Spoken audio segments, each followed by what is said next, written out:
ಇವನು Shetty duplicate expert. ಗ್ರಾಚಾರ ಕೆಟ್ಟು ಇವತ್ತಿನ ವಿಷಯ ಏನೆಂದರೆ ನಮ್ಮ ಗಿರಿ ದಿನೇಶ್ ಅವರು ನಿನ್ನೆ ಹೃದಯಘಾತದಿಂದ ನಿಧನರಾಗಿದ್ದಾರೆ. ಅವರ ತಂದೆ ದಿನೇಶ್ ಅವರು ಅದ್ಭುತ ಕಲಾವಿದ. ಅವರು ಒಳ್ಳೊಳ್ಳೆಯ ಸಿನಿಮಾಗಳನ್ನು ಮಾಡಿದ್ದಾರೆ.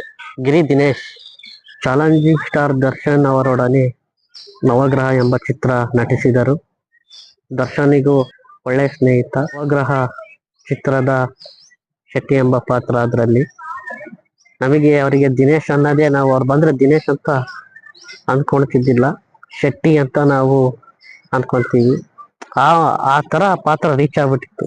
ನವಗ್ರಹ ಚಿತ್ರದಲ್ಲಿ ಶೆಟ್ಟಿ ಎಂಬ ಪಾತ್ರ ಒರಿಜಿನಲ್ ಹೆಸರೇ ಮರ್ತ್ಬಿಟ್ಟಿದ್ವಿ ನಾವು. ದಿನೇಶ್ ಅಂತ ನಾವು ಅಂದ್ಕೊಳ್ತಿದ್ದಿಲ್ಲ.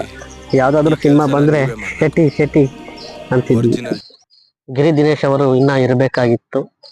ಅವರು ಕೇವಲ 43 ವರ್ಷ ಅವರಿಗೆ. ಅವರು ಸಾವನ್ನಪ್ಪಿದ್ದು ಯಾವ ತರ ಅಂದರೆ, ನಿನ್ನೆ ಅವ್ರ ಮನೆಯಲ್ಲಿ ಪೂಜೆ ನಡೀತಿರ್ಬೇಕಾದ್ರೆ ಇದ್ದಕ್ಕಿದ್ದಂತೆ ಕುಸಿದು ಬಿದ್ದರಂತೆ.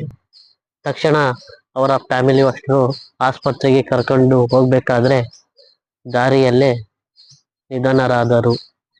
ವಿಧಿ ಈ ತರ ಆಟ ಆಡಿಸುತ್ತಂತ ಗೊತ್ತಿರ್ಲಿಲ್ಲ.